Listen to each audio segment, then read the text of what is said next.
Hello guys, എല്ലാവർക്കും ARJ വാലിന്റെ പുതിയൊരു വീഡിയോയിലേക്ക് സ്വാഗതം. മലൈക്കോട്ടെ വാലിബൻ ഇപ്പൊ സോഷ്യൽ മീഡിയയിൽ ഫുൾ ട്രെൻഡായിട്ട് നിൽക്കുന്ന ഒരു സംഭവമാണ് മലൈക്കോട്ടെ വാലിബൻ. ഒരുപാട് ട്രോൾസ് സ്വാഭാവികം. ഭൂരിപക്ഷം വരുന്ന ആൾക്കാർക്ക് ഇഷ്ടപ്പെട്ടില്ലെങ്കിൽ അവരെടുത്തിട്ട് അലക്കും, അങ്ങനെ ട്രോൾ വരും.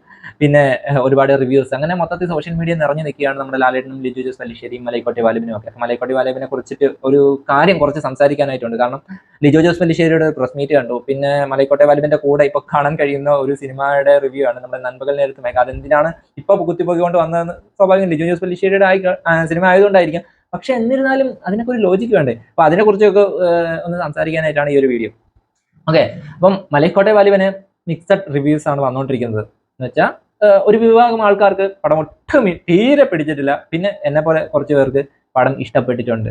അങ്ങനെ പടം ഇഷ്ടപ്പെട്ടവർക്ക് ഒരു ഗംഭീര തിയേറ്റർ എക്സ്പീരിയൻസും, പടം ഇഷ്ടപ്പെടാത്തവർക്ക് സോക്കാൾഡ് പലരും പറയുന്ന പോലെ മലങ്കൾട്ട് എക്സ്പീരിയൻസും ആണ് കിട്ടിക്കൊണ്ടിരിക്കുന്നത്. അത് ഇപ്പം എൻ്റെ അടുത്ത് 2-3 പേരൊക്കെ വിളിച്ച് ചോദിച്ചു പടം എങ്ങനെ ഉണ്ടെന്ന് ചോദിക്കുമ്പോഴത്തേക്കും, എടാ കിടിലം പടം, പോയി കാണടാന്നൊരു ഒരു ധൈര്യപൂർവ്വം അങ്ങനെ പറയാനായിട്ട് ഒരു ധൈര്യം എനിക്ക് കിട്ടുന്നില്ല. കാരണം ഞാൻ കാണുന്ന റിവ്യൂസ് ഞാൻ കാണുന്ന റിവ്യൂസ് ആണെങ്കിൽ കൂടി ഒരു റിവ്യൂ നല്ലത് കണ്ട അടുത്തത് നെഗറ്റീവാണ് കാണുന്നത്. അപ്പോഴത്തേക്കും എനിക്ക് പറയാൻ പറ്റത്തില്ല നിങ്ങൾക്ക് ഈ ഒരു പടം തീർച്ചയായിട്ടും ഇഷ്ടപ്പെടും, പോയി കാണടാന്ന് പറഞ്ഞാൽ അവന്മാർ വന്നിട്ട് എന്നെ പഞ്ഞിക്കിടും. അതുകൊണ്ട് ഞാൻ അങ്ങനെ ഒരു സാഹചര്യത്തിന് മുതിരുന്നില്ല.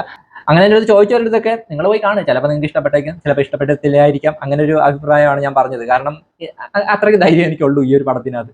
കാരണം എനിക്ക് ഇഷ്ടപ്പെട്ടു, എനിക്കത് കണക്ട് ആയി എന്ന് കരുതി മറ്റുള്ളവർക്ക് കണക്ട് ആവണമെന്ന് യാതൊരു നിർബന്ധവും ഇല്ല. ഓക്കെ, തീർച്ചയായിട്ടും ഞാൻ ആദ്യമേ കരുതിയത് ഫസ്റ്റ് ഷോ കഴിഞ്ഞപ്പോഴത്തേക്കും ഫസ്റ്റ് ഫാൻ ഷോസ് ഒക്കെ കട്ട നെഗറ്റീവ് വരുമെന്ന് തന്നെയാണ് ഞാൻ പ്രതീക്ഷിച്ചത്. കാരണം മാസ് എക്സ്പെക്ട് ചെയ്ത് പോകും ഫാൻസ്.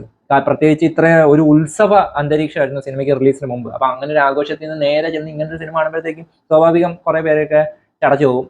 പക്ഷെ എന്നെ സംബന്ധിച്ചിടത്തോളം ഞാനൊരു ലിജോ ജോസ് പല്ലിശ്ശേരി പടം, ഓക്കെ, നിങ്ങൾ പറയും അങ്ങനെ ഒരു പടം അതെന്ത് പടമാടേ, കണ്ട എന്റർടൈനിങ് ആയിരിക്കണം, അല്ലെങ്കിൽ എടുത്തിട്ട് കൊടുക്കുമെന്ന് പറയും. എന്നാലും ലിജോ ജോസ് പല്ലിശ്ശേരി എന്ന ഡയറക്ടറുടെ മുമ്പുള്ള പടങ്ങൾ കണ്ട ഒരു എക്സ്പീരിയൻസിൽ പോയി കണ്ടു. സ്വാഭാവികം. പക്ഷെ പുള്ളിയുടെ നേരത്തെ ഉള്ള പടങ്ങളെക്കാട്ടി കുറച്ചും കൂടെയൊക്കെ എന്റർടൈനിങ് ഫാക്ടേഴ്സ് ഈ ഒരു സിനിമയ്ക്കകത്ത് കൂടുതലായിരുന്നു എന്ന് വേണം പറയാനായിട്ട്. അപ്പൊ അങ്ങനെ മൊത്തത്തിൽ എനിക്ക് നല്ലൊരു തിയേറ്റർ എക്സ്പീരിയൻസ് കിട്ടി. പക്ഷെ എടുത്ത് പറയേണ്ട ഒരു കാര്യം, പല റിവ്യൂസിലും ഞാൻ നോക്കിയിട്ട് കണ്ടില്ല. വളരെയധികം ഞാൻ ഡിസപ്പോയിന്റഡ് ആയി പോയി. കാരണം ലാലേട്ടന്റെ പെർഫോമൻസ് ഗംഭീരം എന്നും പറഞ്ഞാൽ പോരാ, മുമ്പൊരിക്കലും കണ്ടിട്ടില്ലാത്ത ഒരു ലാലേട്ടനെ നമുക്ക് ഇതിനകത്ത് കാണാൻ സാധിക്കുന്നുണ്ട്.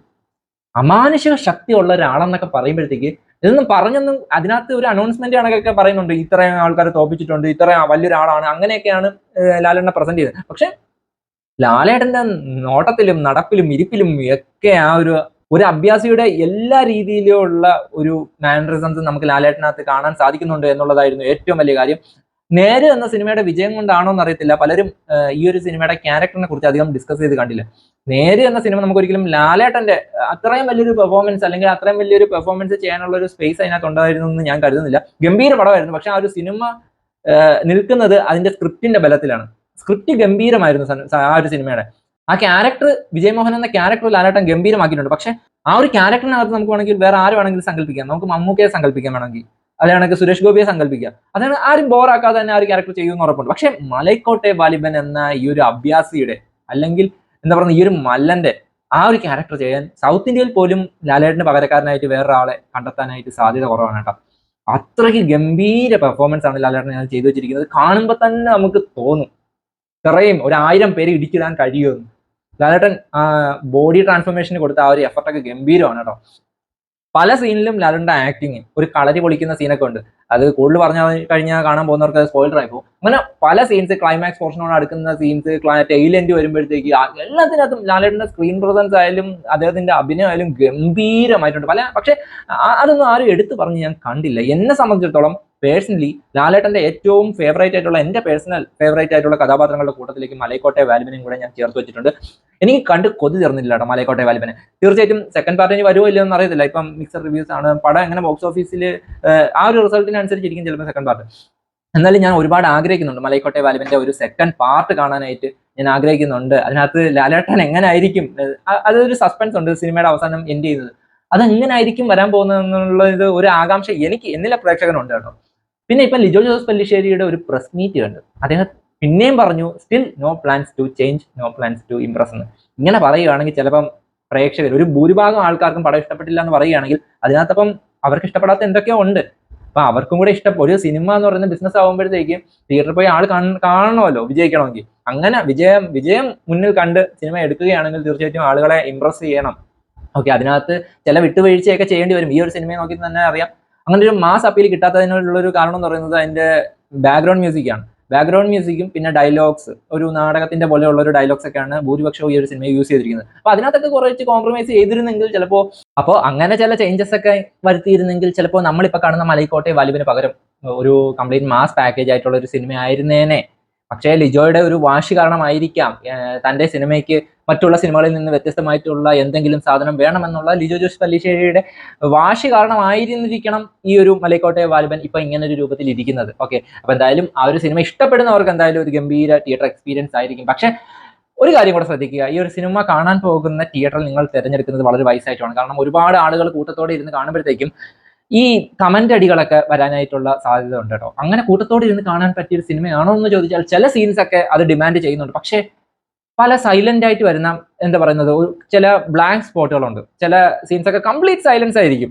ആ ഒരു സീനിലൊക്കെ കമന്റ് അടിയും ചെറിയ ചെറിയ ഡയലോഗ് ശകലങ്ങളൊക്കെ കാണുന്നുണ്ട്, ചെറിയ വോയിസിൽ വരുന്ന ഡയലോഗ്സ് ഒക്കെ ഉണ്ട്. അപ്പൊ അങ്ങനെയുള്ള ടൈമിലൊക്കെ കുറെ കമന്റ് അടിയൊക്കെ വന്നു കഴിഞ്ഞാൽ ആ ഒരു സിനിമയുടെ മൂഡ് തന്നെ മാറിപ്പോകും. ചിലരൊക്കെ പറയുന്ന പോലെ ഒരു മലങ്കൾട്ട് ആസ്വദിക്കുന്ന രീതിയിൽ ചിലപ്പോൾ പിന്നീട് ആ ഒരു സിനിമ നമ്മൾക്ക് ഒരു ഇൻഡിവിജ്വൽ എന്ന രീതിയിൽ അല്ലാതെ ഒരു ഗ്രൂപ്പായിട്ട് ഇരിക്കുമ്പോഴത്തേക്കും അവരുടെ എക്സ്പീരിയൻസ് അവരിങ്ങനെ ഇടന്ന് ഡയലോഗ് അടിക്കുക, അതൊക്കെ എനിക്ക് കുറേയൊക്കെ ബാധിച്ചായിരുന്നു കേട്ടോ. ഞാൻ ഫസ്റ്റ് ഫാൻ ഷോ കാണുന്ന സമയത്ത് ഇങ്ങനെയുള്ള ഡയലോഗ്സ് ഒക്കെ, ഡയലോഗ് അല്ല, അവരങ്ങ് ഉറക്കെ സംസാരിക്കുകയാണ്. അവരങ്ങ് ആദ്യമേ തീരുമാനിച്ച് ഈ ഒരു പടം മോശമാണ്, അതുകൊണ്ട് ഇനി അങ്ങോട്ട് മൊത്തം ഡയലോഗ്സ് ഒക്കെ പറഞ്ഞ് എന്താണ് കുറെ കമന്റ്സ് അടിച്ച് ഇരുന്നങ്ങ് ഉറക്കെ സംസാരിക്കുകയാണ്. ബാക്കിയുള്ളവരൊക്കെ അവരുടെ വയസ്സൊക്കെ ഇരിക്കുന്ന കണക്കാണ് അവർ സംസാരിക്കുന്നത്. ചിലവർ അതിപ്പോൾ എത്ര പറഞ്ഞാലും അവരൊന്നും കേൾക്കാൻ പോകുന്നില്ല. അപ്പം അങ്ങനെ വല്ല മൾട്ടിപ്ലക്സുകളിലൊക്കെ പോയി കാണുന്നതായിരിക്കും കുറച്ചും കൂടി ബെറ്റർ എന്നാണ് എൻ്റെ ഒരു ഒപ്പീനിയൻ. ഓക്കെ, നല്ലൊരു ഓഡിയൻസിനെ ഡിമാൻഡ് ചെയ്യുന്നുണ്ട് ഈ ഒരു സിനിമ. അതങ്ങനെ ഒരു സിനിമയാണ്. ഒച്ചപ്പാടും ബഹളത്തിലിരുന്ന് അല്ലെങ്കിൽ കമന്റ് അടിച്ച് കാണേണ്ട ഒരു സിനിമയായിട്ട് എനിക്ക് മലൈക്കോട്ടെ വാലിബനെ തോന്നിയിട്ടില്ല. എനിക്ക് സത്യം പറഞ്ഞാൽ അങ്ങനെ ഓരോരുത്തരിൽ നിന്ന് എന്താ പറയുക കമന്റ് അടിക്കുന്ന കേട്ടപ്പോഴത്തേക്കും എനിക്ക് സത്യം പറഞ്ഞാൽ വിഷമമായി. കാരണം അത് അത്രയും മോശമായിട്ട് കാണേണ്ട ഒരു സിനിമയല്ല മലൈക്കോട്ടെ വാലിബൻ എന്നാണ് എനിക്ക് പേഴ്സണലി തോന്നിയത്. നല്ലൊരു ഓഡിയൻസിനൊപ്പം ഇരുന്ന് കണ്ടാൽ നല്ലൊരു എക്സ്പീരിയൻസ് ആയിരിക്കും ഈ ഒരു സിനിമ. ഓക്കെ, പിന്നെ കുറെ പേരൊക്കെ ഈ ഒരു സിനിമയെ നമ്മുടെ നൻപകൽ നേരത്തെ മയക്കമായിട്ടൊക്കെ കമ്പയർ ചെയ്യുന്ന കണ്ടു. രണ്ടും രണ്ട് തലത്തിലുള്ള ഒരു സിനിമയാണ്. ഇതിന്റെ ഒരു ക്യാൻവാസ് വെച്ച് നോക്കിയാൽ ആടും ആനയും പോലെ വ്യത്യാസമുണ്ട്. മലൈക്കോട്ടെ വാലിബൻ എന്ന് പറയുന്നത് ഒരു ബിഗ് ബഡ്ജറ്റ് പടമാണ്. പക്ഷെ ആ ഒരു സിനിമ ലിജോ ജോസ് പല്ലിശ്ശേരിയുടെ സ്റ്റൈലിൽ എടുത്തിരിക്കുന്നു. നൻപകൽ നേരത്തെ മയക്കം ഒരു ചെറിയ സിനിമയാണ്. രണ്ടും രണ്ട് സിനിമകളാണ്. ഇതിന്റെ കമ്പാരിസന്റെ ആവശ്യം എന്താണ്? മമ്മൂക്കയുടെ ക്യാരക്ടറും ലാലേട്ടന്റെ ക്യാരക്ടറും തമ്മിൽ കമ്പയർ ചെയ്യുക. ലാലേട്ടൻ ഈ ഒരു സിനിമയ്ക്കകത്ത് ഗംഭീരമായിട്ടാണ് കേട്ടോ ചെയ്തു വെച്ചിരിക്കുന്നത്. അത് ഇങ്ങനെ കമ്പയർ ചെയ്യുന്നവർ അങ്ങനെ കമ്പയർ ചെയ്ത് റിവ്യൂ ഇടുന്നവർ നിങ്ങൾ കണ്ടു കഴിഞ്ഞാൽ ഒന്ന് ശ്രദ്ധിച്ചോ, ഈ ചങ്ങായി പടം കാണാതെയാണ് റിവ്യൂ ഇടാൻ പറ്റുന്നത്. കാരണം മരക്കാറൊക്കെ നെഗറ്റീവ് വന്നപ്പോഴത്തേക്കും ലാലേട്ടന്റെ പെർഫോമൻസ് ഡയലോഗ് ഡെലിവറി ഒക്കെ മരക്കാറിനകത്ത് മോശമായിരുന്നു കേട്ടോ. അപ്പൊ അതുമായിട്ടൊക്കെ ഇതിന് പടത്തിനും നെഗറ്റീവ് വന്നപ്പം ലാലേട്ടനും മോശമാണെന്നുള്ളൊരു ചിന്തയിൽ ഇടുന്നതായിരിക്കണം അതൊക്കെ കേട്ടോ. അത് എന്തിന്റെ ബേസിസിലാണ് ലാലേട്ടനും മമ്മൂക്കയായിട്ട് അങ്ങനെ ഒരു കമ്പാരിസൺ വന്നതെന്ന് എനിക്ക് ഇപ്പോഴും ആലോചിച്ചിട്ട് മനസ്സിലാവുന്നില്ല. ലാലേട്ടൻ ഗംഭീരമായിരുന്നു ഈ ഒരു പടത്തിൽ. അങ്ങനെ കമ്പയർ ചെയ്യേണ്ട ഒരു കഥാപാത്രമല്ല, ഒരു ഗംഭീര ക്യാരക്ടറാണ് ഞാൻ ചെയ്തു വെച്ചിരിക്കുന്നത് കേട്ടോ. അപ്പം നൻപകൽ നേരത്തിന് മമ്മൂക്ക അതും ഗംഭീരമായിരുന്നു. പക്ഷെ അതൊരു മറ്റൊരു തലത്തിലാണ്. അത് കുറച്ച് ശാന്തമായിട്ടുള്ള ഒരു അന്തരീക്ഷത്തിൽ ചിത്രീകരിച്ച സിനിമ. ഇത് കുറച്ച് അഗ്രസീവ് ആയിട്ടുള്ള ഒരു സിനിമയാണ് മലൈക്കോട്ടെ വാലിബൻ. എന്തായാലും അത് കാണേണ്ട രീതിയിൽ കണ്ട പലർക്കും ഇഷ്ടപ്പെടാവുന്ന ഒരു സിനിമയാണ്. തീർച്ചയായിട്ടും എല്ലാവരും പോയി കാണുക എന്നേ പറയാൻ പറ്റൂ. കാരണം ഈ ഒരു സിനിമ നിങ്ങൾ പോയി കണ്ടിട്ട് നിങ്ങൾ സ്വയം ഇഷ്ടപ്പെട്ടോ ഇല്ലയോ എന്ന് വിലയിരുത്തുക. അങ്ങനെയുള്ള ഒരു സിനിമയാണ് മലൈക്കോട്ടെ വാലിബൻ.